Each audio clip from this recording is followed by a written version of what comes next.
Okay, magandang gabi po sa inyong lahat and welcome to our adventure call. Yan. And again, marami po sa inyo ay perhaps bago dito I see familiar faces, no? So magandang gabi po. Okay, welcome to our adventure call.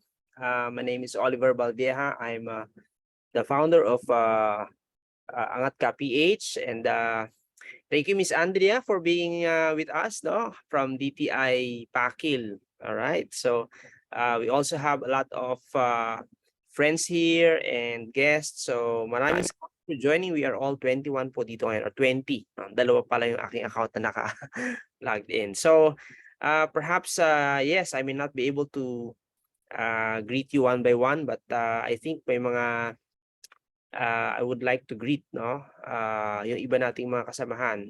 Si Judel, si Famela, okay, si Danny, si Daniel, Eliza, si Han, si Jer. And of course, we have si Ate Malu from Batangas, si Momoy, si Moises, okay, si Milde, Phoebe, no? Okay, so welcome everyone dito sa ating adventure call. Don't worry, this is just a vision casting po. This is an invitation for everyone to discover.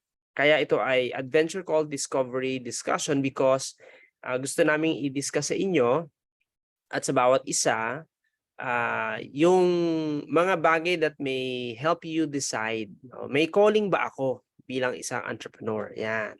So, yun po ay gusto nating i-discuss this evening.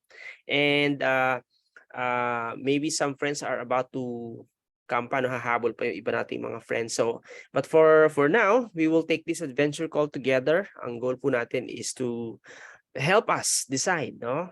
Para sa akin ba ang pagiging entrepreneur? At ano ba yung benefits ko if I become an entrepreneur? At ito ba ay may kahalagahan, hindi lang sa atin, kundi sa buong bayan natin? Okay? So yan po ang i-discuss natin this evening. So, let me just go over a quick house rule, although binanggitan natin to kanina, no? Okay, it's very important that you give us your attention. So, don't worry po, this will be very quick, no? Attention and focus, because we believe that this will really help you, na makakatulong po sa atin ito.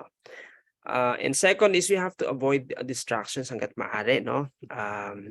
And ito po, I encourage everyone to actively participate and share. So if ever po na hindi kayo makakapag-share, it's okay. Kahit mag-message na lang kayo just to tell us or to tell me na, sir, I cannot respond. Okay lang po yun. Wala pong problema with that, no? So, and then listen and show respect. I strongly believe that by listening to others, pag nag-share po sila, it will be a big help. Okay? And openness toward learning. I believe that you will learn something this evening. And itong learnings po ninyo will really help in terms of making you decide. Kung hindi man kayo, maybe you know someone. Maybe may kakilala kayong mga youth entrepreneurs na gusto nilang mag-journey, mag-adventure, sabi nga natin. And so you might be able to help them. Another thing po is, what if I'm no longer a youth? Hindi na po ako 30 years old and below. You are still welcome. Bakit po? Kasi we believe na kayo ay maaring maging mentors, maging coaches, or maging guide ng ating mga kabataan. So if that is in your heart, definitely you are most welcome in this session po, no? And of course, if you can, if possible, open your camera. Okay? Kung pwede lang naman. Okay? Wala po tayong ano naman ito. Hindi naman natin kinakailangan gawin. But if it's possible, it's good for me to see you. It will be a great encouragement for me. Okay? So anyway, let me do a little bit of introduction po about myself. No? Again, welcome everyone. My name is Oliver Balvieja. Ako po ay ang founder ng Angat Ka PH. Ito po ay isang idea that I got about 2015 pa. So hindi po ito, in a way, hindi po ito bagong idea, no? So ang Angat Ka PH ay isa pong learning platform, okay? Isa po itong learning platform na self-directed, and at the same time, ito ay community-based. So we are an entrepreneurial education na meron itong capital build-up program para sa kabataan. Okay, and mamaya malalaman po natin what do we mean by capital builder program. Ibig sabihin, nag-aaral ka na, and in the process, as you go, as you stay with the community, in the future or the soonest possible time, pwede kang mag-raise ng multiple cycles of your capital sa mga negosyong gusto mong simulan. Okay? But as perhaps you will eventually learn sa ating mga free courses, na hindi po yung kapital ang pinaka-importante sa tagumpay ng isang entrepreneur. So that's a little bit about me. I actually wrote 2 books. One is called Money Character, and the other one is a spiritual book called The Gospel That Jesus Preached. Ayan. So now, meron po akong warm up na gagawin sa bawat isa. No? This is just very quick. Kung hindi po kayo makakapag-participate via audio, pwede po kayong mag-type, no? Tapos babasahin ko na lang, no? So but if you can participate via audio, or if you are okay to open your camera, it will be great, no? So ito po yung ang warm-up question po natin is just basically to get to know each other, no? So for example, introduce your name, your age, at taga saan ka. So example po ako, I'm Oliver, I'm 47. Yan. From Taguig, mukha lang 28. Joke lang po. Okay. So, introduce your name, your age, at kung taga saan ka. Again, if you cannot do audio, pwede nyo pong i-type, no? The other thing po is, the other question is, sino ang pinaka-inspiring na entrepreneur or business person para sa iyo? Yan. So, you can share, and then, for example, let me share my sa akin po. No? One of the most inspiring entrepreneur sa akin ay si Jack Ma, no? Kung kilala niyo po si Jack Ma, can you give me a thumbs up po? Okay. Si Jack Ma, hindi po si Jackpot. Okay. Si Jack Ma, siya po yung founder ng Alibaba, and because he's very determined, and that's what, well, actually yung pangatlo, sagot ka na sa quest. Ano yung natatanging character trait na nagustuhan mo doon sa sa inspiring entrepreneur na yon, no? Para sa akin si Jack Ma, very inspiring. Very inspiring dahil super determined siya. Kahit na walang nakakakita nung vision niya, nagpatuloy siya. Okay? So that's just one character trait that I have seen kay Jack Ma. So this is just a warm-up question po. After nito, don't worry, I'll go on and share na. So again, if you want to share via Zoom or via opening your video, pwede po kayo mag-raise ng hand. Meron tayo dyan, click ng raise ng hand. Kung hindi naman po, you can always share yung inyong answer sa ating chat box, no? So, ano lang po, yan, si Sir Manny, yan. Sir Manny is all the way from Marshall Islands. He is also part of our founding member dito po sa Angat Ka. So, ayan, Sir Manny, go ahead and introduce yourself. Good evening po sa iyong lahat. Ako po ay si Manny Nunez na taga Bicol. And magkasing age po kami ng aking kaibigan na si Sir Oliver. And ako po ay residing here or still working sa Marshall Island for almost 13 years na. And yet, still would wanting to be, having this involved sa pagiging entrepreneurship ng ating mga kabataan sa ating bayan. And ang pinaka-inspiring entrepreneur sa akin ay si Henry C.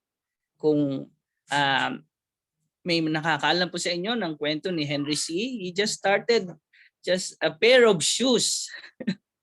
Yun po yung noon, di ba, sa may avenida. And, from one shoe to another, he sell those shoes. And then, long story short, naging SM na ngayon. Shoemart dati yan, di ba?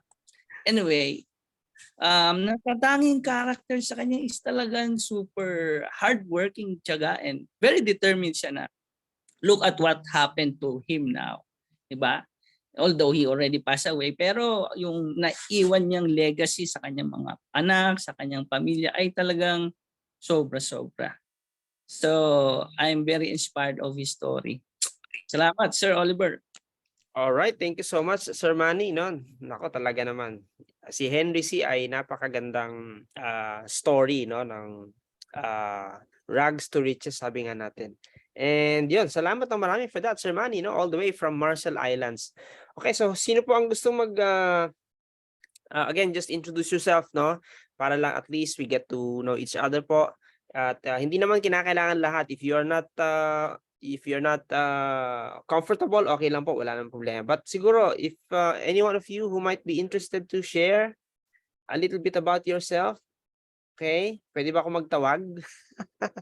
Tawag lang ako. If you think you can share, just give me open your mic. If not po, you just message me na, sir, busy or ganito or I'm cooking, whatever. But if ever po, let's say pwede ko bang tawagin si Jer? Good evening, Jer. Yan, baka can you share? Pwede ko bang mag-introduce a little bit about you? Taga saan ka, ganyan. Okay. Hello po. Hi, Jer. Good evening. Ako po si Jeremiah Canciba po. 22 years old po. I'm from Angono, Rizal. Okay. And okay, ang pinaka-inspiring entrepreneur business po. Ayun rin po si Henry C. rin po. Opo. Sa trait niya po is napakasipag po niyang tao at gusto ko po yung niya. Kasi po nakapag-build po siya ng malaking business po, which is yung SM, at marami po siyang natulungan ng mga tao para po ma-inspire at malibang po sa isang lugar. Yun lang po. Thank you. Thank you, Jer. Jer, pamangkin ka ba ni Rona? Opo. Okay. Kasi taga-Angono eh. So anyway, it's nice to have you here, no? So ayan, salamat ng marami. So okay, thank you, Jer. No? How about tawagin ko si Mama Andrea, pwede ka ba mag-introduce ng iyong sarili? Okay lang ba? Yes po. Hello po. Good evening po sa inyong lahat. Good evening po. Go Ayan ahead po. po. Go ahead po. Yes po. Good evening. I'm Andrea May, 24 years old from Paki, Laguna. And yung inspire po sa akin entrepreneur is yung may-ari owner ng Jollibee, which is Mr. Tony Tan Kakyong. And yung isa po sa gusto kong karakter sa kanya is, di ba po alam naman natin na nag-umpisa po siya sa ice cream and hindi po talaga mayaman yung family niya. And hindi lang po siya nag-stick, yung malawak po yung kanyang idea. At eventually po, nakaisip siya ng mga meals. And then, sa tulong din po ng family niya, ng wife niya, yun po unti-unti. And ngayon po, yung Jollibee, marami na din po pati sa iba't ibang bansa po. Yan, thank you po. Alright, salamat ng marami, Miss Andrea. Si Miss Andrea po is from the DTI Laguna. Actually, I think siya ang nag-introduce sa amin kay Miss nag-lead sa amin kay Miss Pinky, no? And eventually that led us to the DTI Laguna and YDA. Tama ba, Miss Andrea? Yes po, sa YEP po. Yon, kaya salamat Yes ng po. marami for really helping. Thank you din po. Yan, okay po. So indeed, si Jollibee is a very inspiring company. In fact, ang recent acquisition nila, ang alam ko, ay binili nila si Coffee Bean and Tea Leaf for $100 million. No? So yan. So international company yon, pero pag-aari na siya ni Jollibee ngayon. Yan. So okay, so next, who else po wants to share? I'll just call a few na lang para makapag-save tayo din ng time and you can listen to the presentation natin. So gusto ko lang makilala. How about how do I pronounce this ba? Milde o Milde Phoebe? Good evening. Phoebe, should I tawag? Okay lang ba Phoebe ang itawag ko sa'yo? Yan. Can you introduce yourself? Taga saan ka? Yan. Pwede rin kung sino ang nag-invite sa'yo. Okay? Okay, so baka hindi available. Okay, so how about okay, Sir. go ahead, Phoebe. Yes, sir. Hello, good evening, everyone. I'm Milde Phoebe from Camarines Sur. Actually, Pili in particular. Well, ang nag-refer po sa akin tinatawag namin si Manny na man. He's a college friend from Fatima University. Ah, wow. Oo, layo. And friends pa rin kami until now. Oo. Hi, man. Well, actually, dun sa mga idol na millionaire, wala dun sa mga sinabi. Although, gusto ko sila, pero mas na-idol ko kasi yung best friend ko na nagtayo sila ng small business na itong food. And bukod doon sa ganung small, lumaki kasi yung business nila ngayon, yung Mana. Mana ang pangalan ng kanilang business. And siguro kasi faithful sila sa church, which is CCF.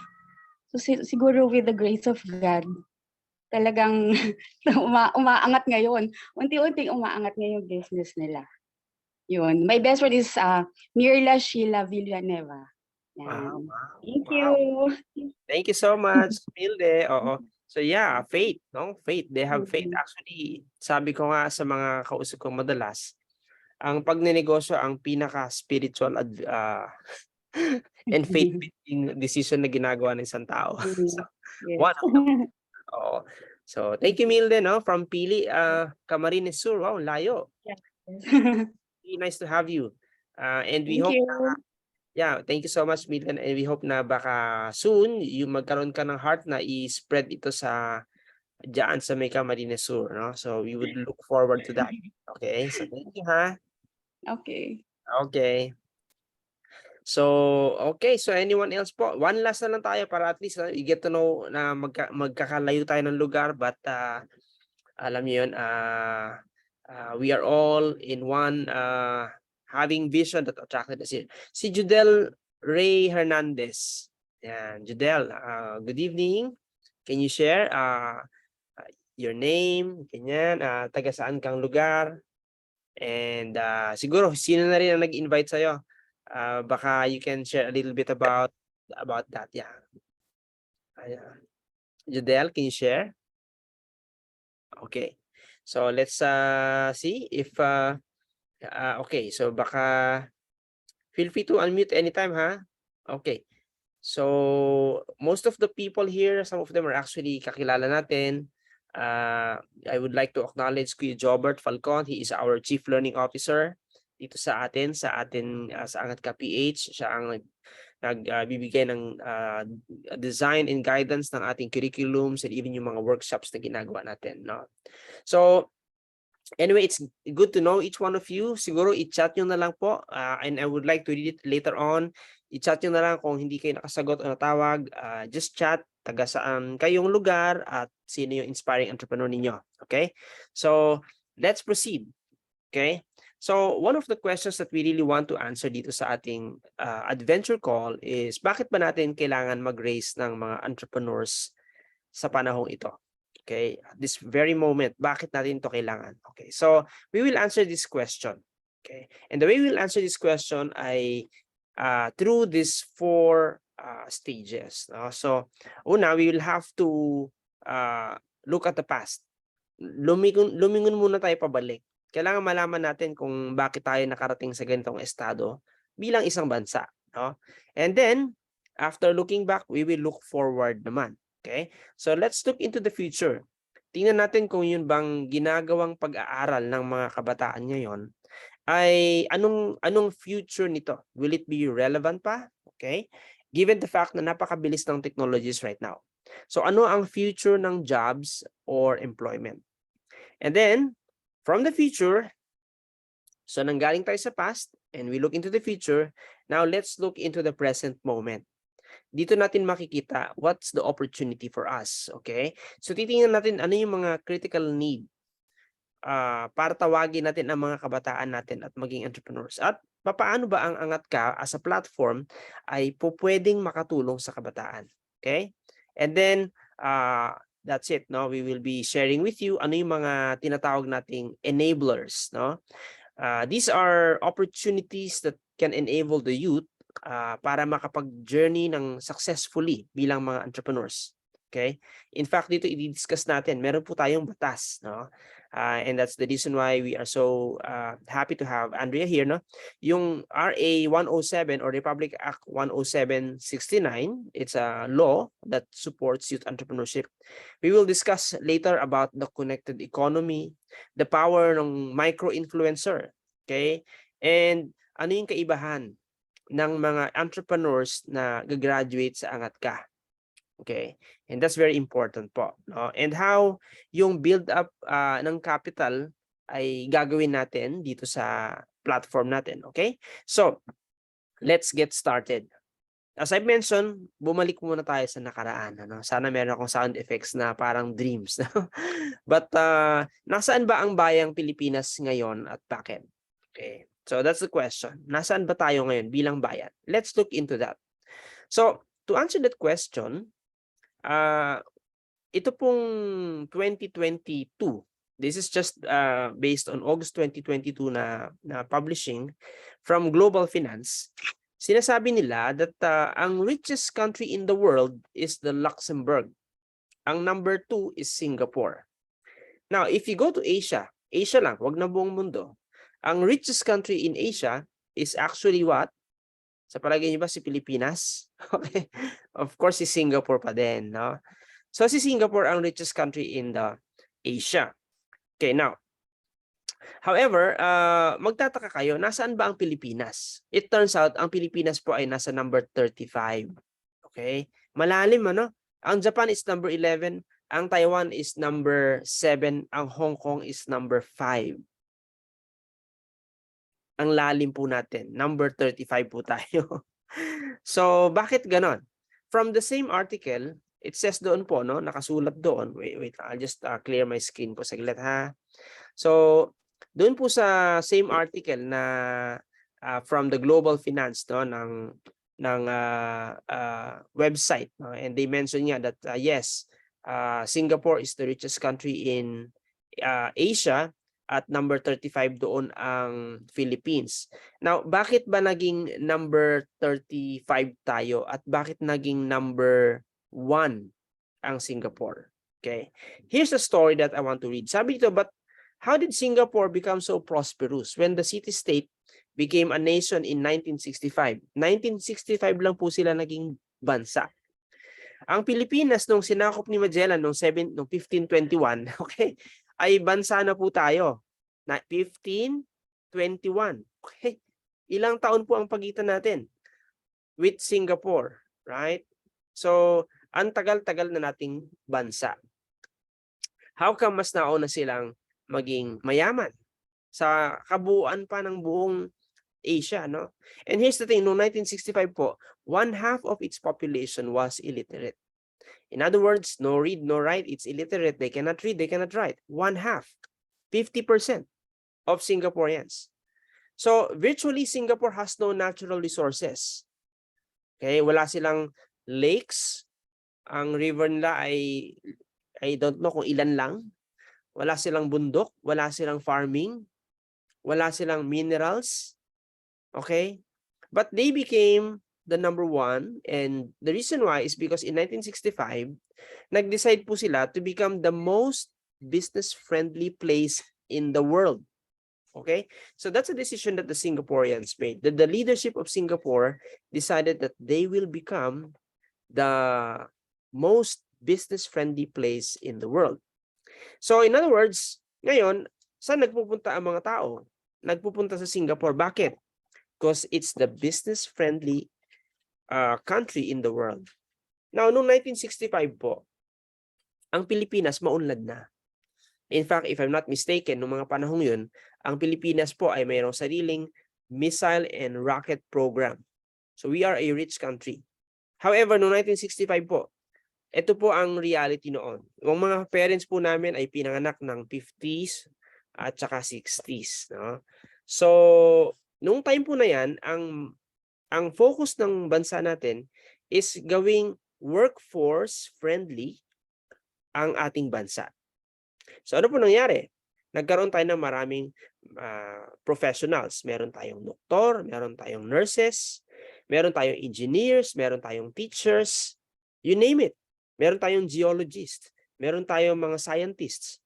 Okay? But unfortunately po, nag-oversupply tayo doon.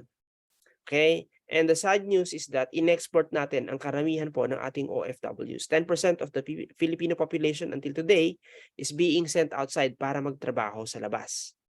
Alright? Anong difference po? The education. The education of Singapore in 1965 and the education of the Philippines in 1965 has two different focus. Yung isa maging business-minded, yung isa maging employment-minded.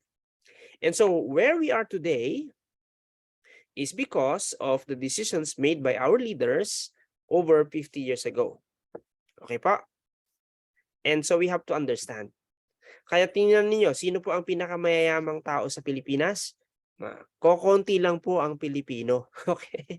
So, in fact, marami po tayong mga lugar sa Pilipinas, sinasabi nga nila, pati mga bundok natin, pag-aari na raw ng mga foreigners. So it's really a sad situation. At ang hope natin is mabago yan. Of course, ang hope po natin ay magbago yan. Okay? So, let me share some important facts as well. Nakikita niyo po itong image natin dito. Can you give me a thumbs up kung nakikita niyo yung kulay orange na dot? Okay. Yun po yung Singapore. Yun pong may circle na yan, nasa loob po nun ang Singapore. Now, ang sukat po ng Singapore at ng Pilipinas ay magkaiba. Ang Pilipinas ay 417 times bigger than Singapore. Hindi 100 times, hindi 200 times, 400 times. So pag tinanong po natin, sino ba talaga mas mayaman? Mahirap ba talaga po ang Pilipinas? Okay? Naniniwala ba kayo na mayaman ang Pilipinas? Can you give me a heart po? Can you give me a heart if naniniwala kayo na mayaman ang Pilipinas? By sheer size only, we can say that mayaman ang Pilipinas pagdating sa natural resources. Mayaman po ang Pilipinas pagdating sa mineral resources. Mayaman po ang Pilipinas pagdating sa shoreline size. Sa aquatic resources. In fact, pati po sa human resources. Kaya nga ini-export na natin ang ating mga kababayan. Di ba? So, that's the challenge right now. Mayaman tayo, pero bakit tayo hindi number 1 in the Southeast Asia? Kasi po, okay, mahirap ang takbo ng isipan ng mga Pilipino. So, as a nation right now po, okay, yung slide na nag-appear. As a nation, we are a nation of employees right now. It's not really bad, but it's not also good. Okay? Di hamak na mas maunlad tayo sa ibang countries, yes. But, marami pa rin po sa atin ay minsan 3 kahig, 1 tuka, right? We were educated into where we are today as a nation. We become a nation of employees. And so for this reason po, na ang challenge natin is that maybe 20 years from now, 50 years from now also, Philippines in the future will be determined by our youth's dominant way of thinking. Ibig sabihin po, ang Singapore, nag-iisip palagi ng negosyo o trabaho. Ang Singaporeans, di ba? Ang Pilipino, ganun ba? Okay. So, sometime last year po, let me share a story. Sometime last year, I was invited by a friend, no, a pastor friend din, si Pastor Leonides Son. Siya actually, formerly from CCF din. And sabi niya, Oliver, samahan mo ko sa Boy Scout of the Philippines. Let's present something. So nag-present po kami ng business doon. He is actually one of the board of directors of the world, of the Boy Scouts of the Philippines. So nag-lunch muna kami. Sabi niya, alam mo Oliver, sa Chinese, kasi Chinese siya si Pastor Leo. Kapag may nanligaw sa anak ng mga Chinese, ang tanong ng magulang doon sa nanliligaw ay, Iho, ano ba ang negosyo mo? Yan. Diba? Sabi sa Pilipino, anong tanong? Iho, ano bang tinapos mo? Saan ka ba nagtatrabaho? Minsan, ano pa nga eh? Anong eskwelahan ka naggraduar? Diba? So, unfortunately, may pagkakaiba po yun. The Chinese, they really want to have that mindset, that business character. And so, doon tayo nagkakaiba. And that's the reason why a lot of them po, they grow to become an entrepreneur. especially the Filipino-Chinese. No? So, looking at our past, kung magpapatuloy tayo as a nation of employees, looking into the future, what will happen to us? Di po ba? Or should we change? So, sa atin po, sa lahat po ng nandito right now, mga kabataan natin o mga prospective na mentors ng kabataan natin, ito yung isang dahilan bakit natin dapat imbitahan ang kabataan na maging entrepreneur. Now, I'm not saying po na iwan ninyo yung pag-aaral ninyo. Kung kayo ay nurse, then dapat maging nurse ka na entrepreneur. Kung ikaw ay artist, dapat maging artist ka na entrepreneur. Okay? Siguro, just to add a little bit about that, si Taylor Swift, dati, I heard it from Dennis before, no, na si Taylor Swift, hindi niya siya ay artist, pero hindi sa entrepreneurial mindset noon. Meron siyang may hawak sa kanya, I think it was Sony Records. At hindi niya pwedeng tugtugin ng kanyang music by herself. Okay? Bakit? Talent lang kasi siya. Until he recreated himself, owning everything that he produces, and he became bigger than who she used to be. It's a great lesson for the artists. Sadly po sa Pilipinas, kilala niyo po ba si Freddie Aguilar? Sino po ang hindi nakakakilala kay Freddie Aguilar? Give me a thumbs up. Okay? Kung kilala niyo si Freddie Aguilar, give me a heart. Okay? Si Freddie Aguilar po ang famous for the song na Anak. If I'm not mistaken, Anak is the most translated song in foreign language in the world. Pero alam niyo po ba na ang kantang Anak ay hindi na pag-aari ni Freddie Aguilar? Because I've heard, or from the stories, is that he signed a contract selling it to someone, and it's a foreigner. Why? Because hindi entrepreneurial yung mind ng isang artist, he can be taken advantage by the other entrepreneurs na exploitative ang mindset. Kaya dito po sa Angat Ka, hindi natin ipopromote na maging entrepreneur ka lang na exploitative. There is a different kind of entrepreneurship that we will introduce to you. Okay? So, let's look into the future. After looking at the past, let's look into the future and see ano ba yung mangyayari sa atin in the future. Magpatuloy ba tayo sa pagiging employee? What will happen? Okay? According to the fortune.com, artificial intelligence expert says that automation could replace at least 40% of jobs in the next 15 years. Now, unfortunately, ito po ay January 10, 2019, 2020, 2021, 2022, 2023. Ibig sabihin, 11 years na lang from now. Perhaps a lot of jobs have already been replaced right now. Gamit po ang artificial intelligence, machine learnings, automation, bots. Okay? Napansin niyo po ba kay Jollibee? Pag nagsaserve sa inyo ngayon, hindi na service crew, no? Meron ng bots na nagsaserve, robot na. So, may nawalan na naman po ng trabaho. So, that's not really a bad news. Kung yung mawawala ng trabaho ay magiging entrepreneur, then he can create value in the marketplace. Okay?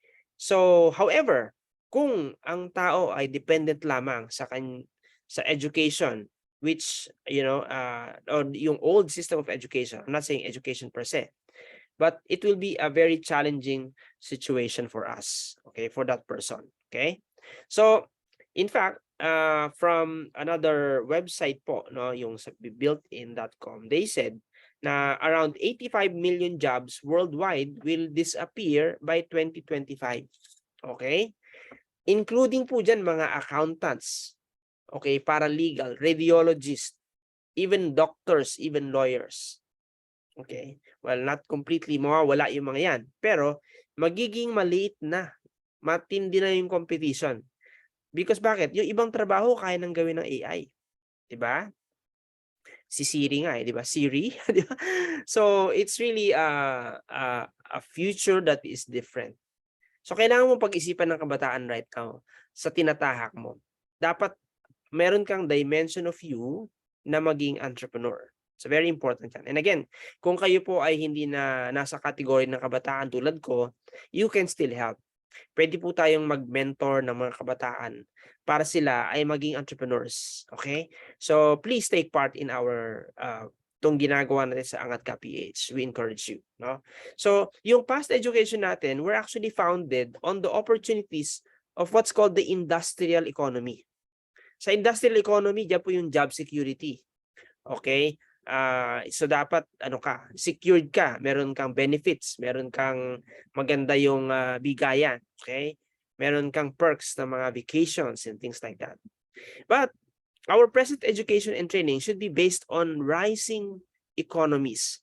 Okay? Kasi po kung ang training at ang education lang na gagawin natin right now will be based on industrial economy, then wala ka, ang future mo is very competitive.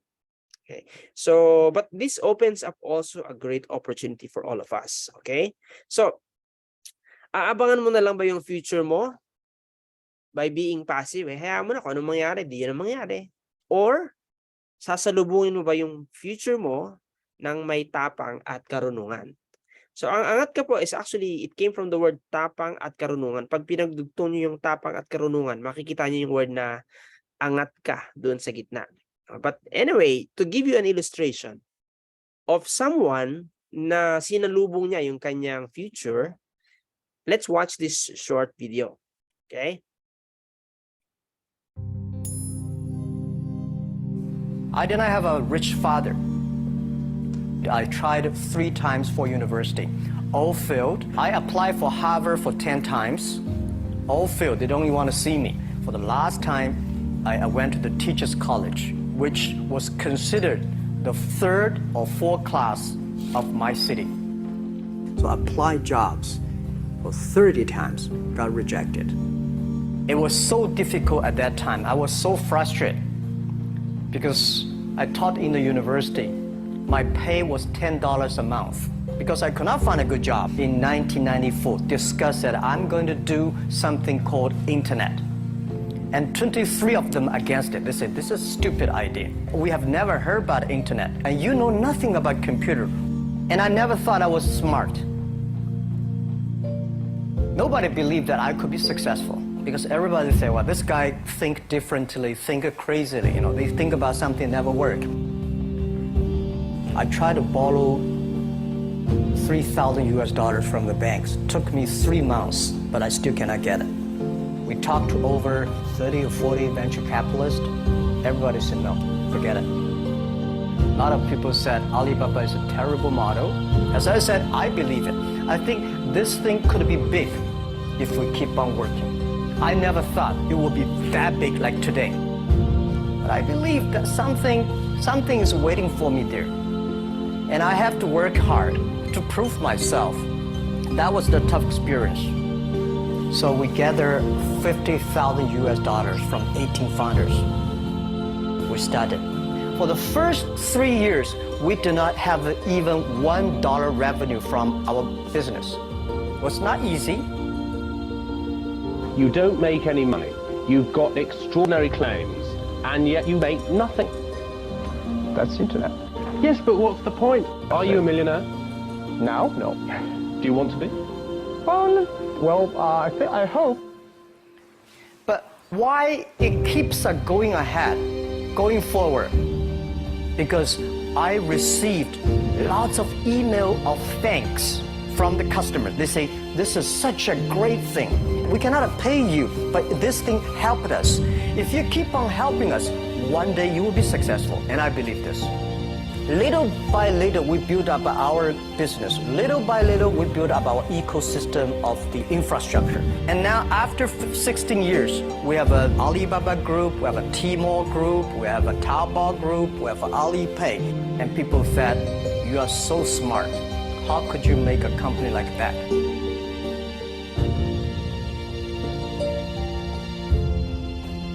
Bill Gates, Warren Buffett, Jack Welch, Larry Page, Mark Zuckerberg. The difference between those people and other people, they are always optimistic for the future. They never complain. They always try to solve the problems of the others. When you're optimistic, it's always opportunity. People, same here today. Jack, where's the opportunity? I don't have a job. I don't have this, I don't have that. The best assets you have is that you are young. Don't complain. Let the other people complain. The opportunity always lies where people complain. Think about how you can make things different. And then when you think about this, start to do it. I saw a lot of people, young people, have fantastic ideas every evening, but in the morning they go to the office same again. If you really want to be an entrepreneur, you have to do the things before the other people do. You have to wake up before the other people wake up. You have to be more brave than the others. Make the move, make the action. Whether investors believe in this or not, whether your friends believe it or not, whether your parents believe it or not, that's not important. You believe it, your team believe it, and work day and night on this. Make enough mistakes. You fall, you stand up. If you really want to work for yourself, think about the others, because only when the other people are successful, when the other people are happy, you'll be successful, you will be happy. Don't worry about the money. Money follow the people. People should follow the dreams. If you have a dream, just to go ahead.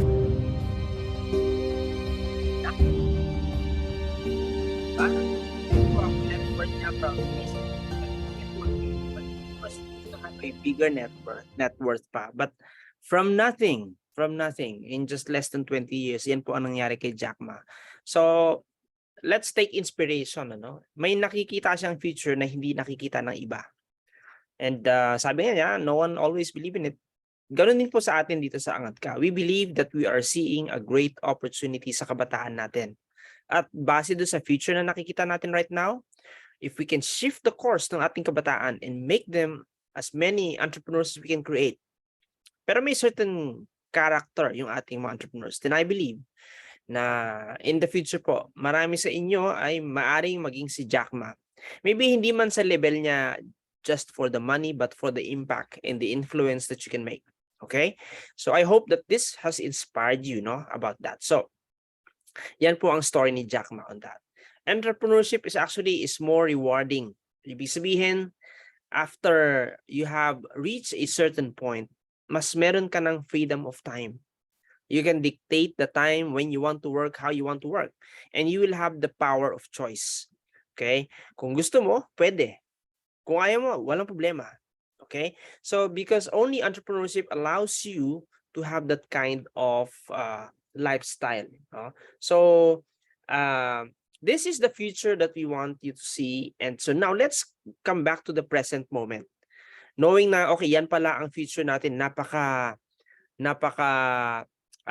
challenging pala that our future will be dominated by artificial intelligence, bots, and all of that, no? And yet we are still being educated to become, hardworking, very smart employees na naka-salary based lang. Okay, although there are a lot of options right now, but maybe may tawag sa'yo to become an entrepreneur. Okay, so one of the things po that we want to let every youth knows is that meron po tayong tinatawag ngayon na the Youth Entrepreneurship Act. Okay, so ang Youth Entrepreneurship Act or yung RA 10769 ito ay para i-promote ang entrepreneurship at financial literacy sa ating youth sector, which constitute over 20% of our population right now. Imagine po ninyo, no? I think right now we are over 112 or 100, I think 112 or 120 million. And sa ngayon, ang 31 million of that is between 15 to 30 years old. Kaya sinasabi nila napaka-vibrant ng Philippines because we have a large population of youth sector. Okay? But challenge din yung youth sector na yan, to be honest. Meron pong mga challenges ang mga kabataan. No, ako po kasi ay first generation entrepreneur sa amin, and hindi entrepreneur ang tatay ko. So taxi driver siya, no? And so I know the journey. Now let me share a story. This logo, who among you are familiar with that logo? Yung may V, okay? Anyone who knows that logo? Okay? Yung logo po na yan ay logo yan ng Victory Christian Fellowship. Now, yan po ay nasimulan noong 1984 ng mga missionary from the US, and they went to the Philippines. Noong 1984, magulo ang Pilipinas. Magulo ang Pilipinas, maraming rally. So, sa pinakamagulong parte ng Pilipinas na maraming kabataan, yung University Belt, diyan nag-focus yung mga missionary na Americans. So yung mga nagraraling kabataan, ang ginawa nila is binigyan nila ng ibang atensyon. They call these youth to the faith of Christ, no? So, sinama nila sa kanilang faith, and eventually dinisciple yan nung mga founders ng movement na yan, and eventually that became Victory Christian Fellowship. Now today po, actually almost a lot of malls all over the Philippines, meron ka makikitang church ng Victory. Diyan sa Naga, meron. Okay? Sa Cagayan, meron. In almost all areas, there is Victory Christian Fellowship. Bakit? Kasi po yung mga kabataan ng 1984, ngayon, sila na po yung mga leaders and global leaders and national leaders of Victory Christian Fellowship at no Every Nation, no, community of churches worldwide. Anong ibig sabihin niya? There is power in the youth. Kapag tinuruan mo ang kabataan and they see the values that itinanim mo sa kanila, yan ay bibitbitin nila. Now, there's another group na tumutok din po sa kabataan. Unfortunately, it's a negative example, but I have to share about this. No? Tingnan niyo po, saan tumututok ang New People's Army? Okay, I'm not in any way making any political commentaries on this. It's just that maging sila, tumututok din sila sa kabataan. 'Di ba? Sa mga universities. Bakit? Kasi alam nila yung power ng kabataan. Now, to be honest po, kaming mga founding members ng ANGATKA, tumututok kami sa kabataan. May mga anak din kami. Ako, ang panganay ko ay nasa 17 years old na. Yung iba sa amin dito, ang panganay ay nasa over 20s na. At iniisip namin din yung mga anak namin. Sino yung magiging business partners nila in the future? Kung hindi natin sila tataniman ngayon, then baka kung ano na lang ang maging future ng ating mga kabataan. So, we decided na itanim po itong bagay na ito, itong values na itinuturo natin para sa kabataan. It's very important that we give our youth, no, the right values and character to become a different kind of entrepreneur, no? So, yan po ang kagandahan. Right now, ni-research namin, gaano ba kadaming eskwelahan sa Pilipinas ang nag-o-offer ng BS Entrepreneurship na courses. Okay? Kasi if you think about it, at least yung mga nag-aaral dito, alam mo, most likely, gustong maging entrepreneur, di ba? Although hindi naman lahat ng gustong maging entrepreneur, na-afford nila na mag-aral pa sa eskwelahan. But dito, makikita natin merong 255 schools all over the Philippines. At yung 255 schools na yan, all over the Philippines, colleges, universities, ay nag-o-offer sila ng course na BS Entrepreneurship. However, may challenge din po ang mga yan, okay? Kasi hindi naman porkit nag-aral ka ng BS Entrepreneurship sa school o merong batas sa BS Entrepreneurship, meron ka ng support system na makukuha. In fact, yung po mga gustong maging entrepreneur na kabataan, o kahit nga hindi ka na kabataan, okay, if you are part of the over 30s, this may still apply to you, no? May challenges ang mga aspiring youth entrepreneurs. Okay? But it's very important na maintindihan po natin na merong kind of education. It's called the self-education. Yan ang na-acquire sa entrepreneurship.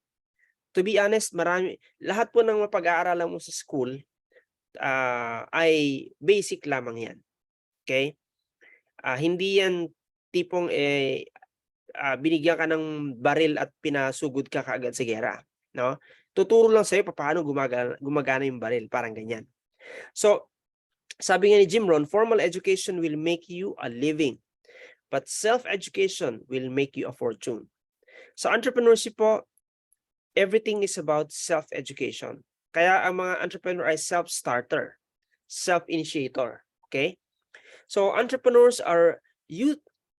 Ang youth sector natin bilang mga aspiring entrepreneurs, they have challenges, and we would like to discuss with you ano ba yung challenges ng mga youth entrepreneurs natin. Okay? So now, here are the challenges of the youth entrepreneurs. Given the fact na alam na natin na ang future will be dominated by artificial intelligence. It will be dominated by bots, di ba? Machine learnings. Now, ito yung mga aspiring entrepreneurs natin, they are to enter the field. In fact, in one of my discussions sa isa pong dean ng BS Entrepreneurship sa Laguna, sabi niya, ang frustration namin pag graduate yung mga estudyante, hindi nagnenegosyo, nagtatrabaho. Hindi mo na masisi, of course, we cannot blame the kids for that, no? So, what are the challenges? Number one, kulang po ng capital, lack of capital. Youth entrepreneurs, they don't have access to cycles of capital during sa kanilang business learning curves. When we say cycles of capital, like ako, when I started a business long ago, yung unang round ko bagsak, di ba? So kung wala kang puso, wala ka nang gagawin for the second round. Ganun din sa business. Kami po sa Angat Ka PH, we understand na kung ikaw ay aspiring youth entrepreneurs, kailangan willing kang mag-risk once, twice, 3 times more or more. Okay? So kailangan mo ng cycles of capital. Okay, that's the challenges. But don't worry, magdi-discuss tayo ng solutions for that, no? Second is lack of community. Ang mga youth entrepreneurs, they can't easily find nurturing communities for support and safety. Now, right now, marami pong communities. May Eagles, may Lions Club, may Rotary Club, okay? May JCI, may BNI, etc., etc. You have to pay to get involved. Yan lang, kailangan doon, negosyante ka na. Aspiring ka pa lang eh. Diba? Sinong maniniwala sa'yo? That's the challenge of the youth po, no? Gusto mong magnegosyo, pero walang naniniwala sa'yo. Kasi in the eyes of the older people, wala ka pang napapatunayan. Okay? It's a very risky investment ka sa kanila. And so they don't want to invest on you. So there's a need for the youth entrepreneurs to have a community na nurturing until you succeed, okay? Until you prove yourself. And of course, another area is the lack of capability. Ang mga youth entrepreneurs natin, kailangan natin ng continuous learning for capability and competency development. So what if meron kang access sa capital, sa community, and capability building? I believe this is something that we have to solve. At diyan po mapasok ang Angat Ka PH. No? Dito natin ino-offer ang ating solution. So, let me unfold sa inyo yung solution ng Angat Ka PH. No? So, that's the reason why we are calling the youth into an entrepreneurial adventure. And the first solution, of course, our solution is to give you first a vision. Bigyan muna namin kayo ng good reason bakit mo gagawin o gugustuhin maging isang entrepreneur. Okay? Of course, I laid down earlier, no? Yung mga good reasons from our past, looking into the future, and even yung mga current or present enablers natin. But I want to share something about what's called the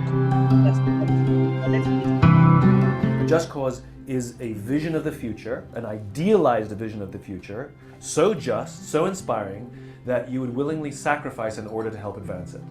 That could mean turning down a better paying job in order to stay here, or continuing to work late or go on frequent business trips and missing your family. And though you may not like these things, they feel worth it, because I feel like my work is advancing something bigger than myself. My work is worth more than the money I make. Yan. So Just Cause. It is a specific vision of a future state that does not yet exist. Okay? It is so appealing that people are willing to make sacrifices in order to help advance towards that vision. So we believe na kung meron po tayong agreement doon sa future that we see, sa Angat Ka PH at kami bilang inyong platform at kayo bilang mga students or even mga mentors, it is something that will inspire us and fuel us to move forward. So let me share with you ano ba yung Just Cause, ano yung vision or advocacy that we are proposing and we keep on telling the world about, no? The entire Philippines. Kami naniniwala po tayo dito na gusto natin mag-raise tayo ng mga entrepreneur sa bawat pamilyang Pilipino. At ang mga entrepreneurs na to ang magpo-prosper ng kanilang next generation. Okay? Now you look at the picture here. I got this from Facebook eh. In fact, magtataka ka, bakit hindi yung susi ang kinuha niya? Bakit yung bread ang kanyang kinukuha? See, na condition ang Pilipino from what we have discussed earlier, no, in comparison to Singapore and the Philippines. We were educated na i-feed lang natin yung short term natin. In other words, as much as ourselves, yung mga anak natin, bahala na sila sa future nila. But I am being an entrepreneur at lahat po ng mga kaibigan ko ring mga entrepreneurs, hindi naman kami lahat nag-succeed ng sabay-sabay. However, nakita ko na yung next generations ng mga naging entrepreneur, iba ang buhay nila. Okay? Iba ang buhay nila. They prosper the next generation. And don't get me wrong, money is not we pass down to our children. It's the financial literacy and the spirit of the entrepreneurship. Ayan yung nagpo-prosper ng kanilang next generation. So to give you an idea, nung ako ay starting as an entrepreneur, may mga nakasama ko mga kaedad ko lang din, yung iba mas bata pa sa akin. And I'm wondering, bakit ang bilis nilang mag-prosper samantalang ako hindi? Because their parents are entrepreneurs. Sa bahay nila ang usapan negosyo. Yung confidence level nila is so high compared to my confidence level when I was starting out. And it made a lot of difference. Hindi lang dahil may pera sila o wala akong pera. So an entrepreneur in every Filipino family prospers their next generation. If you believe in that, either you become the entrepreneur that will prosper your next generation, or you help other youth to become entrepreneurs so that they can prosper their next generation. So if you believe in this cause, we invite you sa Angat Ka PH and take the entrepreneurial adventure with us. Okay? Now, ang culture, we believe culture is what will kumbaga, ito po yung we call it the operating values. If we embrace this culture, the just cause will happen. Okay? If we embrace this culture, the just cause will become a fruit. Magbubunga lang siya into having more entrepreneurs in every Filipino family. Okay? So, hindi in the past kasi, kailangan ang mga pamilyang Pilipino ay may mga nagtapos ng professional, okay? Yung generation po namin yan at generation ng magulang namin, di ba? Kailangan may diploma, titulado, yan ang terms ng araw. But we believe now, entrepreneurs, okay, for the future. So, ano yung culture that we are promoting sa Angat Ka? Okay? What we are promoting is impact-driven entrepreneurs that are demonstrating servant leadership and delayed gratification. So sa culture na to, hindi lang tayo mga entrepreneurs. Okay, we are impact driven. In other terms, I use a better term. It's called redemptive entrepreneurs, no? And there is an opposite to an impact driven or redemptive entrepreneurship. Ang tawag dun ay exploitative entrepreneurs. And so yun ang contrast niyan. So how do we define an impact-driven entrepreneur? Kung ikaw ay merong servant leadership and you are embracing delayed gratification, we believe at the very least, you can become an impact-driven entrepreneur.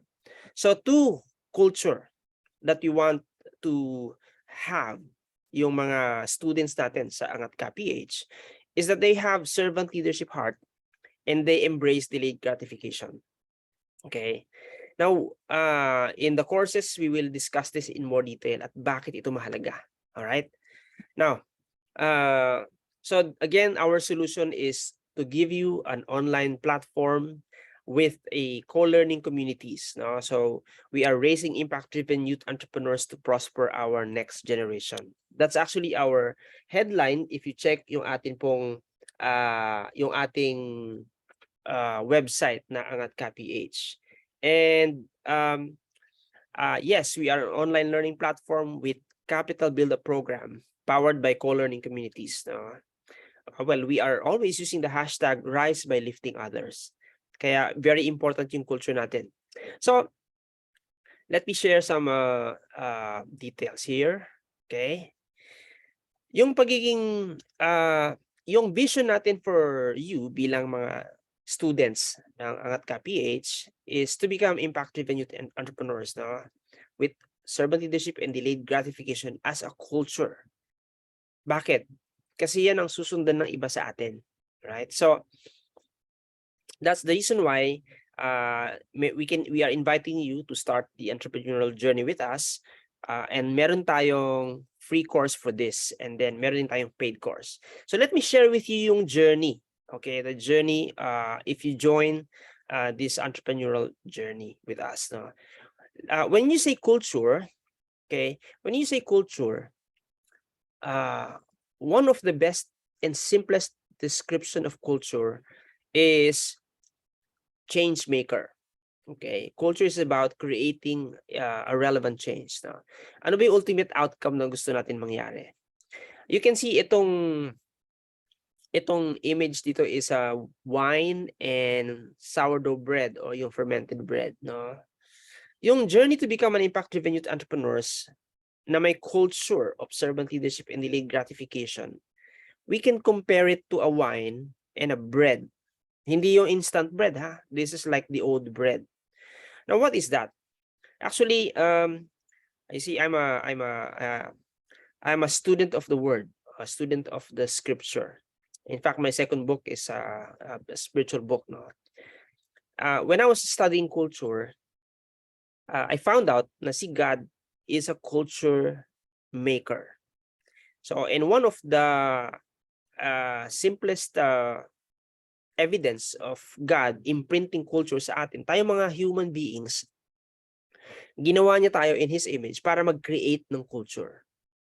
And ang illustration yan in the Bible is that you have to take something that is good. May nakikita ka bang something good? And make it into something very good. Okay? Or maybe you see something bad, okay? Then make it into something good. If you are like that, then you are making a culture. You are a culture maker. You look at a situation, you see a problem. As an entrepreneur, isa-solve mo yan. I want to make this and turn it into something good. Then that's culture making. That's culture making. So yung grapes, it is already good. And you can turn it into wine and it becomes something very good. Same thing with grains, yung wheat, no, or yung barley. You turn something good into very good. May value added na nagaganap. In fact, if you read the Bible, no, nag-start yan sa Garden of Eden, pero sa Revelation, sa end of the story of the Bible, it will become a city. Hindi siya babalik sa garden, no? So, God wants us to become like that. From the world that you see, sa mundo mong ginagalawan right now, I'm sure you are seeing some problems and you want to become an entrepreneur in that area.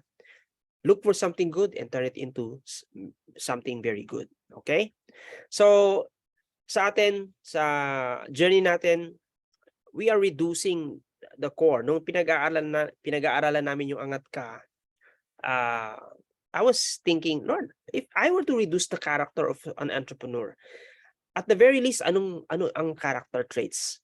Ano yung dapat nating pagtuunan ng pansin? Dalawa, tapang at karunungan. Pwede bang may tapang ka, wala kang dunong? Well, puro sugat, abutin mo. No?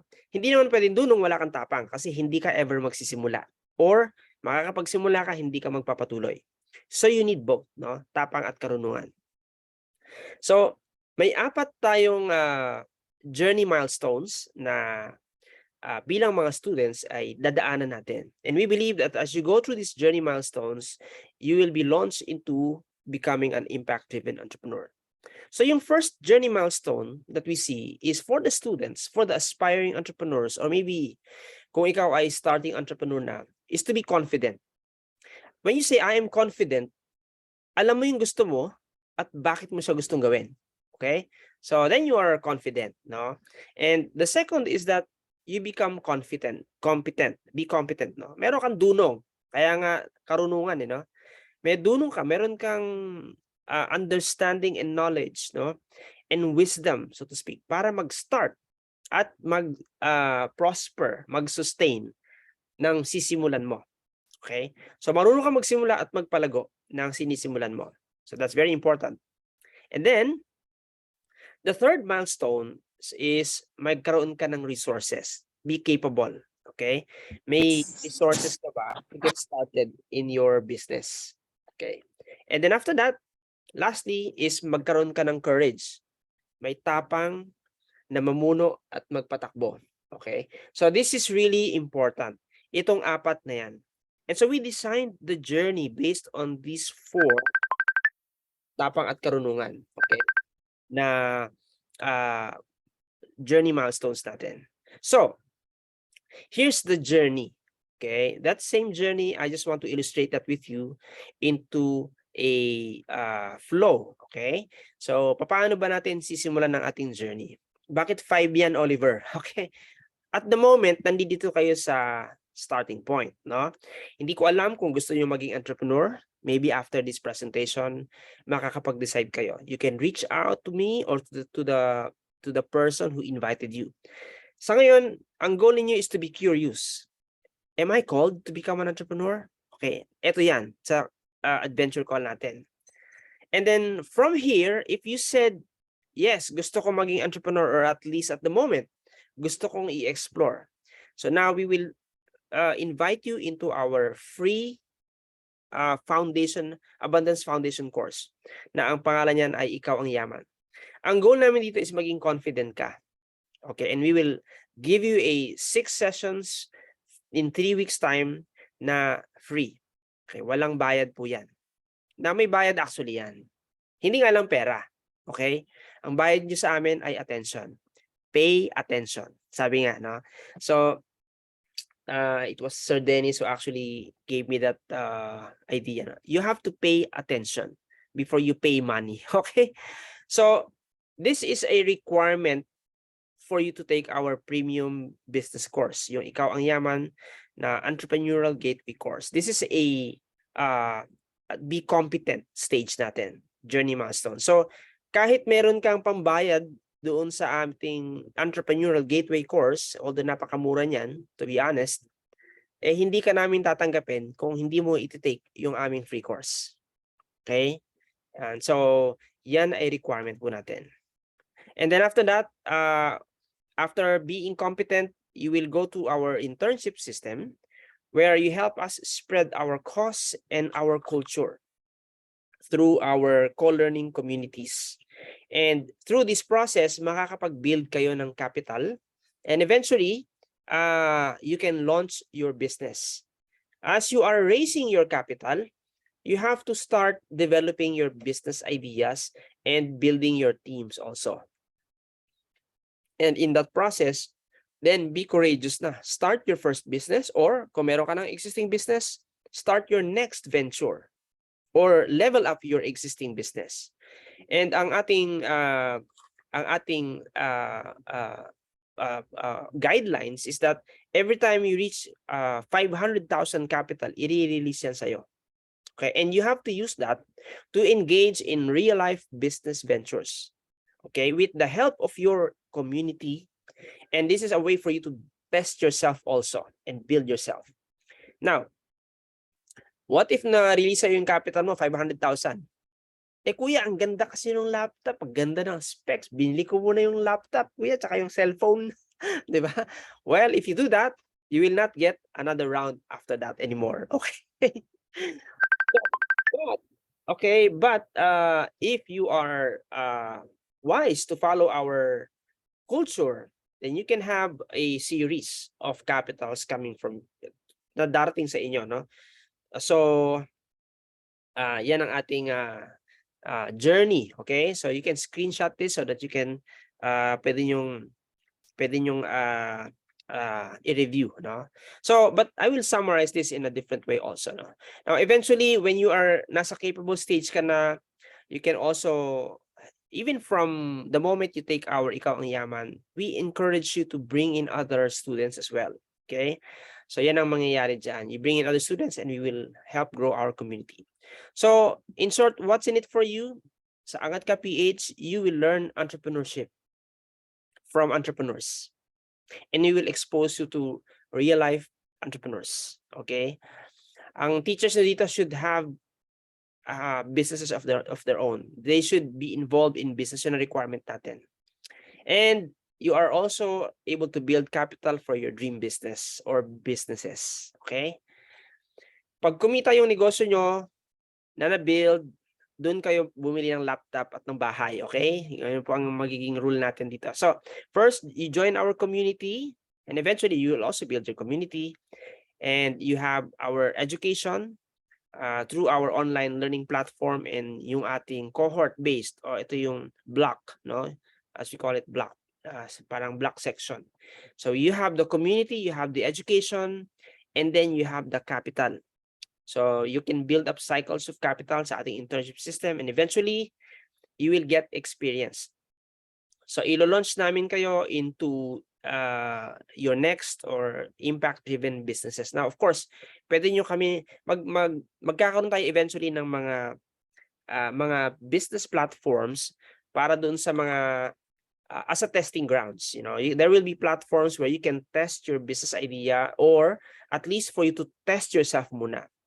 In fact, in the future, pwede kayong mag-propose ng mga businesses ninyo at pag pumasa sa community, then let the community fund your business. Okay? That's the reason why mag-involve tayo ng iba. Alright, so that's the model of our platform. So again, in summary, you have Ikaw ang Yaman. That's our free course, our Abundance Foundation course. And then we have the premium Angat Ka PH Entrepreneurial Gateway course. And dito ang topic natin will include the entrepreneur, the business, and the community. So this is originally 19,995. But you will only make a payment of 20% to get this thing started, or 3,999. And then after that, so prerequisite po ang bawat isa. If you don't take the free course, you cannot take the premium. And if you don't finish the premium, hindi ka pwedeng mag-participate or you will not get your benefit as a in our internship system. Okay? And during the internship system, it's where we practice servant leadership and delayed gratification. So yan ang ating ginagawa. So we can start with the free course. Okay. So now, okay, I hope that that solution has given you some idea of anong ino-offer natin sa Angat Ka PH and how we can help. Kahit na sa amin naman ang ating requirement, wala, basta may pangarap ka at teachable ka or coachable ka, then you can stay with us. At in fact, of course, may mga programs tayo sa government. Andito si Miss Andrea from DTI. Meron sila yung Be Your Own Boss. And that's also a good exposure for you. Take advantage of all the opportunities that you can find. Pero in my discussion nga din with the DTI before and some other agencies, of course, yung continuity kasi, hindi naman kayang i-sustain ng government yon. But dito sa atin, our coaching program or mentorship program will sustain yung engagement mo sa atin until you reach the success that you want. Okay? So yun ang ating gagawin. This is a long-term venture. Hindi ito walk in the park lang ng isang araw o 3 linggo o 3 buwan. Okay? This will be a long-term venture for us. Years and decades. Until we see you very prosperous. Okay? So, let me share you some of the few things bakit mahalaga ito right now. So first is because of the new economy. Okay? Our future is no longer based on industrial economy. Okay?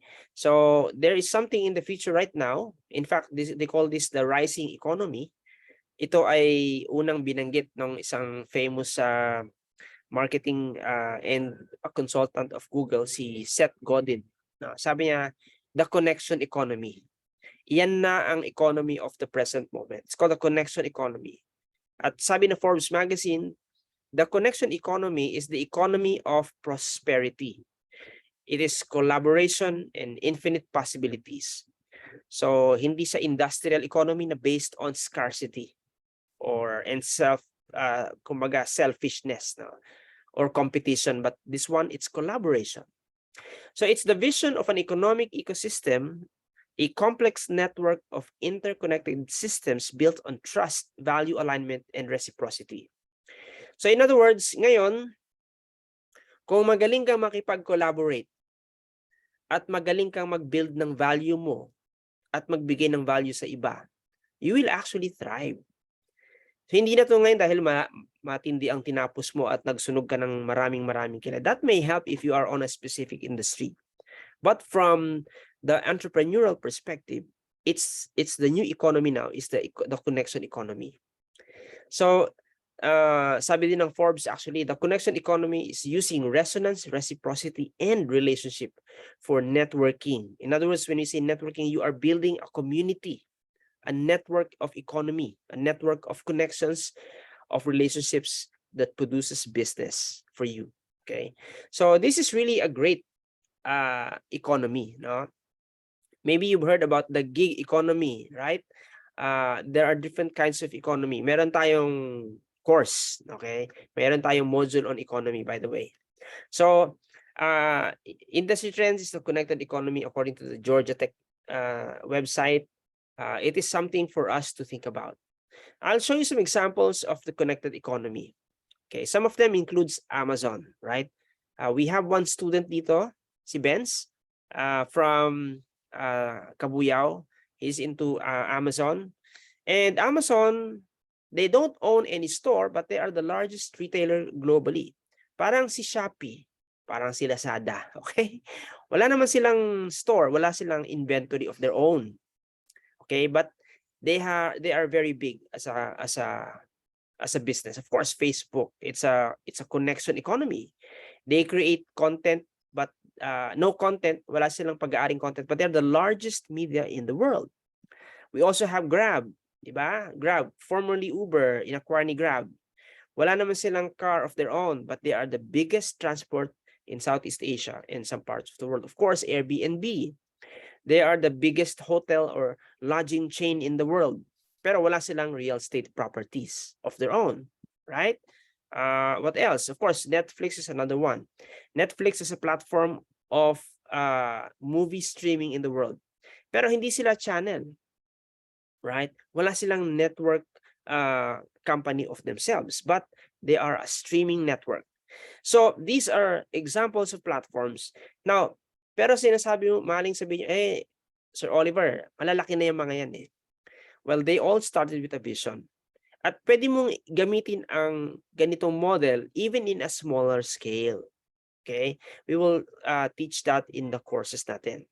But dito, the essence is really building connections. You are connecting users and let's say passengers and drivers. You are connecting sellers and buyers. You're connecting real estate property owners and, you know, lodging people that are looking for a place to stay. So it's all about the economy of connecting the right supply and demand. Okay, so yan ay very important. So dito ngayon, let me also include in this the power of circle of influence.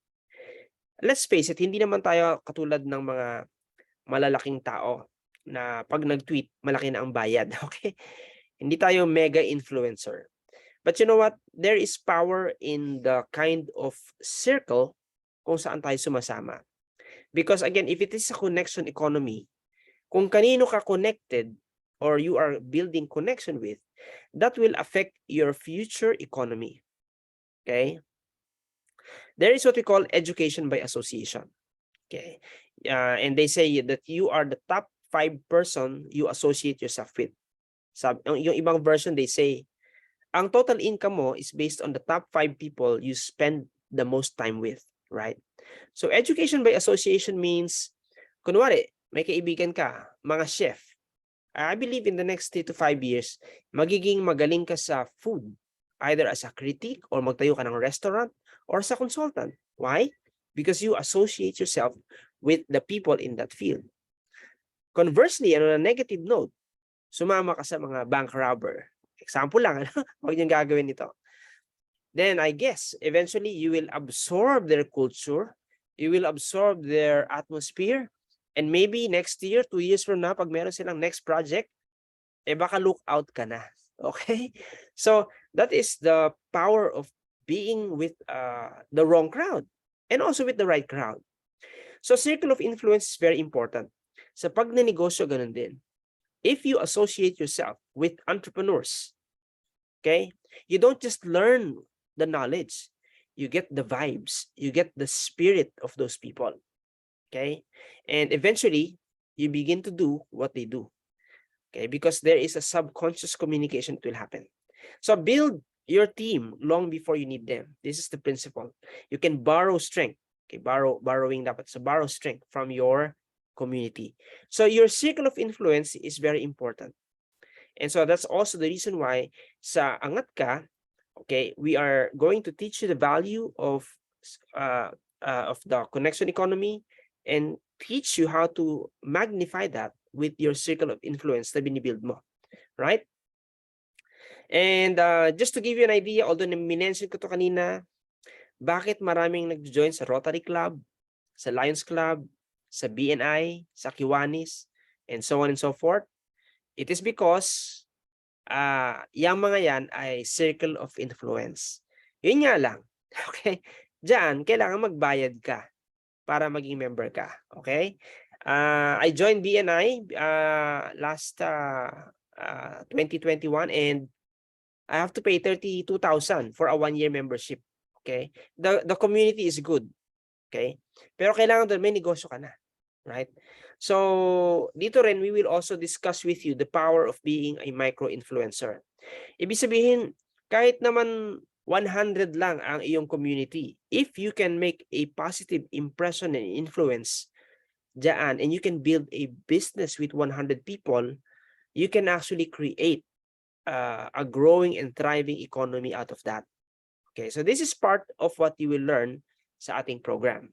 Okay, and lastly, of course, there will be a capital build-up program that will help you build yung iyong capital for doing business. As we mentioned kanina, di ba may 3 challenge ang mga entrepreneurs, aspiring entrepreneurs. Una, lack of capital, lack of community, and then lack of capability, yung kanyang education. And so we are solving that with what we are doing dito sa Angat Ka. So the way we will help you build capital is you help us spread our cause and culture. Okay?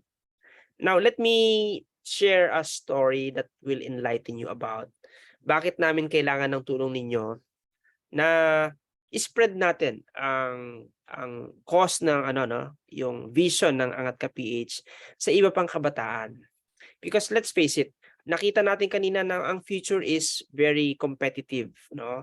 Kung education lang, kung employment lang ang papasukin ng Pilipino. And most likely, kung isi-shift natin yan, it will be different. Now, looking at education, if ang education ay isang negosyo, yung present education natin ngayon, sa palagay mo, ang education ba ay isang magandang investment? Okay? If your answer is, can I ask some participation lang, we're at the closing part naman na.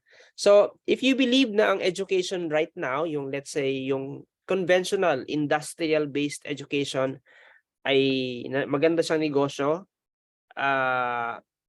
then give me a thumbs up. If you think it's not a good business, give me a heart. Okay? I just want to see kung anong paniniwala ninyo. And we will answer that. No? So, okay. Can I see some response kung naniniwala kayo na ang education ay maganda ba siyang negosyo right now? Okay. Alamin natin, magkano bang puhunan pag nag-aral ka ngayon? At magkano ang kikitain mo pagka graduate ka? Okay? Look at this picture. Again, nakuha ko to sa Facebook. Pagka cum laude ka daw with honors or tamang pasa ka lang, you will still end up at the starting point of around 15,000 to 20,000 a month. Okay. Well, may mga kilala tayo na may mga bagong students sila, no, yung nag-intern sa kanila. And that's true, no? Kahit nag-aral ka sa Lasal, napakataas ng tuition fee mo, you will have to start with the basic pay. Okay, iilan lang naman talaga ang bibigyan ng malaking pay at the start, no? So, according to moneymax.ph, ang college level na pag-aaral ngayon is minimum of 70,000 to 250,000 per semester or per year. Per year na lang. Okay? So, sa iba, TRISEM. Okay? So, but if you look at it in 4 years' time, ibig sabihin, ang pinakamahinang babayaran ng isang bata, tuition fee lang ito ha, is around 300,000 to around 1 million pataas. Some says even 1.5 million. Now, kung ako negosyante, meron akong puhunan, 300,000 o hindi kaya 1.5 million. Magkano kaya ang return of investment ko after investing this for 4 years? Yan ang tanong from the business mindset. Well, to be honest, would you be willing na after spending 300,000 and 1.5 million and then after 4 years, ang return sa'yo is 20,000. Sabihin mo ng 40,000 a month, right? How long mo mababawi yan? Okay? So again, this is a challenging question. And it's a challenging question kung ikaw ay meron kang entrepreneurial desire, then this is really something for you to think about. Napakamahal ng education natin sa Pilipinas. Pero napakaliit ng entry level natin pagdating sa salary. Of course, wala pa dyan yung iyong uniform. Kung may uniform kayo sa school, yung load mo, okay, yung internet mo, yung pamasahe mo, yung pagkain mo. If you factor all of those things, yung projects mo, okay, yung mga incidental expenses mo in that 4 years time. So if you think about it, in fact, kaya nga sabi sa Money Max dito pwede kang mag-offer ng, meron kang loan, 2 million, payable in 5 years. Di ba? It's really difficult, to be honest, it's a difficult situation for a lot of our young people right now. Kaya marami, nag-iisip na lang na dumiretso na sa pagkakakitaan. So, that's definitely from the business perspective po, hindi talaga papasa, to be honest. No? I have to be honest lang po about that. No? So, but in our internship system, let me show you that you can become a micro-influencer in a connected economy with our co-learning communities. So upon graduating sa atin, okay, you will have a chance, okay, of becoming a coach and a mentor. You will start your business, but while you are doing that, you are to coach other students as well. You will help us. No? So through our courses, yung ating only 399 lang, eventually, what we are doing is we are giving away up to 40% of the royalty, of the rebates, of the tuition fee. We want to give it back to the students, to the interns as part of their capital build-up program. Yun ang ginagawa natin. Now you go to school. Punta ka ng school mo, example, and nagbayad ka ng tuition fee. Bibigyan ka ba ng school mo para bumalik sa'yo yung iyong tuition fee? No, wala pong ganun. No? That's why this idea, as I mentioned, was it came to my mind noong 2015. Matagal na proseso ito. Okay? So, but now, we can do this. And let me show you what is possible. If let's say you build a community of 6, meron kang 6 na friends and they are your co-learners, and you, through this process, you just build a community and we grow your community to 5 generations down. Eventually, you can have a capital build-up of up to 3.8 million. And every 500,000 of that, i-release sa iyo. Okay? Now, but if you build a community of 9 co-learners in 5 generations down, now that will change because this is the power of compounding effect. You will have up to 27 million capital build-up program. Ilang 500,000 yan as a possibility for you. Your goal is to serve your community. And kaya delayed gratification, be willing to wait. Help your community, build them up. Kung magtatayo ka ng business team, tinitrain mo na yung sarili mo for that. Kung magtitrain ka ng mga staff mo or mag-handle ka ng distribution channels mo or ng sarili mong organization, that's your training already in there. So, but by doing so, you will be able to actually build up capital. Now, what if you have 12 co-learners for 5 generations down? Ang capital build-up program mo, we reach up to 100 million. Okay? But we're not limiting up to 12 co-learners lang. However, we encourage that at least 12 to 15 to start with, no? And we just grow each other. Actually, kahapon we had a first face-to-face session sa Calamba, no? Shout out naman sa mga taga Calamba natin dyan. Can you give me a thumbs up kung kayo ay mga taga Calamba? Okay. Ay, sorry, Kabuyao. Sorry, Kabuyao. So, yan, because from the advice of DTI and Youth Development Affairs, ay actually nag-establish tayo ng mga youth organizations from the graduates ng Ikaw ang Yaman. At yung Kabuyao natin ay nakapag-start tayo, nakapag-register tayo ng first youth organization natin last year. Yun yung Angat Kabataan Negosyante ng Kabuyao. Yan ang kanilang pangalan. So now, we also have, andito ba si Jeremy and si Ralph, no? From, ano naman sila? From Pililla. Tomorrow, meron tayong adventure call for the Masbate group, no? So kaya kung ikaw ay nasa Pili, Laguna, Bicol, pwede ka pa rin mag-establish ng youth organization mo dyan, and we will help you grow that community. So another opportunity that we would like to tell everyone na nandito is we have the support of a lot of institutions for us. Dahil nga merong batas that supports youth or entrepreneurship, no? So we can actually partner with colleges and universities na may mga BS entrepreneurship o hindi kaya business administration courses, or even students na interested lang maging entrepreneurs, no? And we can pioneer that sa mga schools niyo. So if you are enrolled right now, you can talk to us and we will help you open an organization sa inyong campus, right? And of course with LGUs. And so and other youth serving organizations, even mga churches, if you want, pwede natin gawin.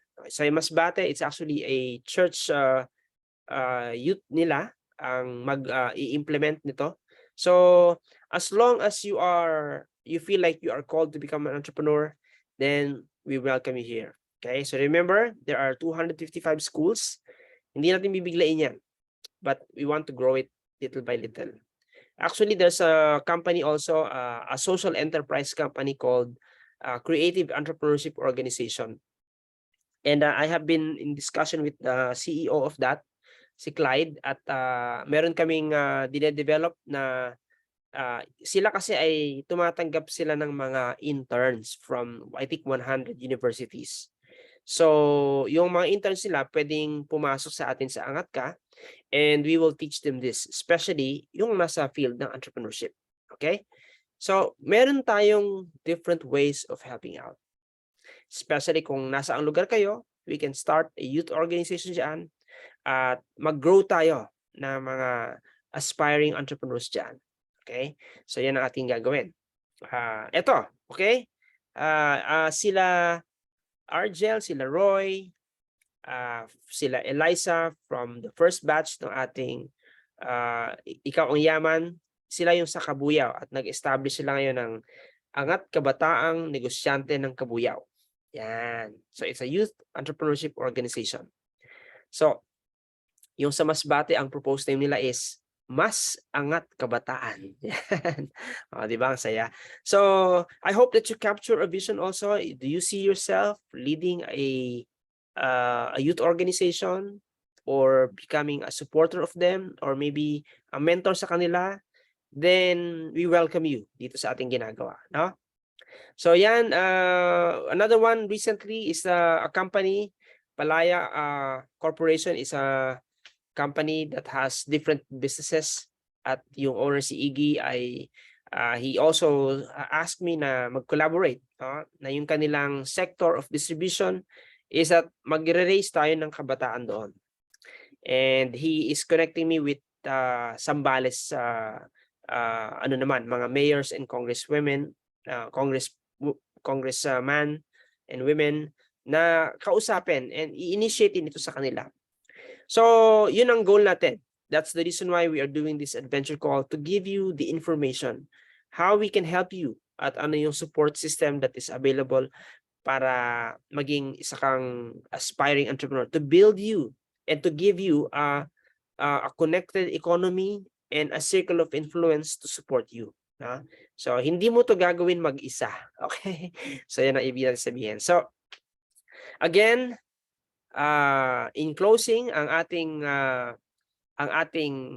cause, ang ating vision is to raise entrepreneurs in every Filipino family so that they will prosper their next generation. Okay?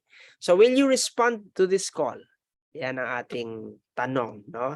So if you are yes, can you give me a heart? And if you are still thinking about, kasi wala tayong thumbs down, can you give us a heart? Gusto ko lang tingnan po sa ating okay, thank you. So yes, Milde, thank you. Ma'am Andrea, yes. Okay, Argel, thank you. How about you, Iba po, do you want to become a part of this community? So salamat sa mga nag-heart. Okay, si iPhone Ipon, thank you so much, no? Sir Manny, of course, si Moises, Sir Dante. Thank you guys for si Sir Jobert is talagang fire. Okay. Thank you for sharing your thoughts on that. Now, so you can take our free course. Go to angatka.ph and then i-click niyo yung sign up. Okay, and yun, you click that sign up, meron tong registration form. And you can access our free course already. Then i-message nyo lang yung person na nag-invite sa inyo. Kung walang person na nag-invite sa inyo, you can message me. Okay? And then we will assist you all throughout the process. No?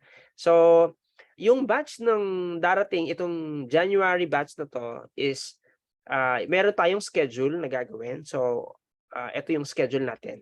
Okay? So, meron tayong session. As you take the Ikaw ang Yaman na free course, you're taking that online, pwede mong tapusin yan instantly. O pwede mong tapusin kaagad and then pasadahan mo ulit ng paulit-ulit. Or pwede rin namang per session. Kasi meron yung three parts, no? Lesson 1, 2, and 3. So sa lesson 1, magkakaroon tayo ng discussion on that on Wednesday, January 11. Okay? So take it and then join that session sa January 11. And then pagdating ng Saturday naman, meron tayong socials. Socials is more on informal tayo. We want to get to know each other. That is part of us building the connected economy already. Nagsisimula pa lang tayo. Ginagawa na natin kaagad. And then we will have another session on next Wednesday naman for the session 2. Okay?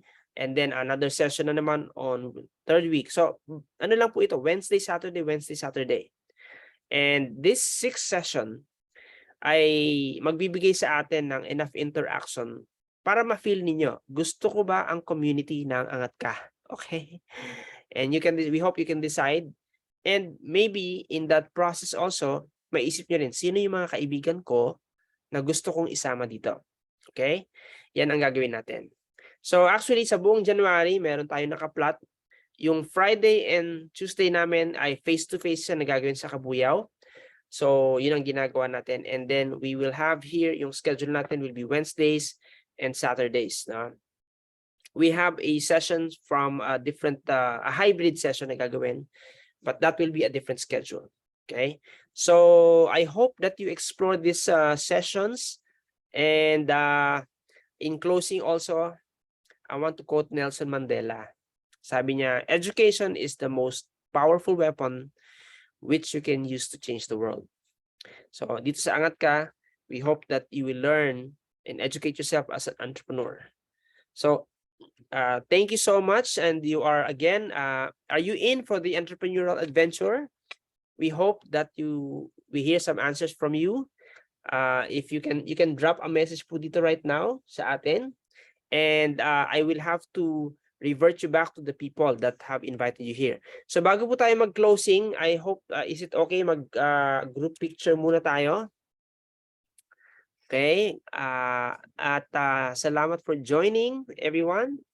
And I know maaring may mga questions kayo, but I suggest na i-deal natin yung questions ninyo on a separate, either one-on-one or via phone call or chat, no? So There will be also another session like this tomorrow night dahil dun sa Masbate. So you can also join if you want. Or kung meron kayo ibang friends na gusto nyo isama, pwede nyo silang isama tomorrow.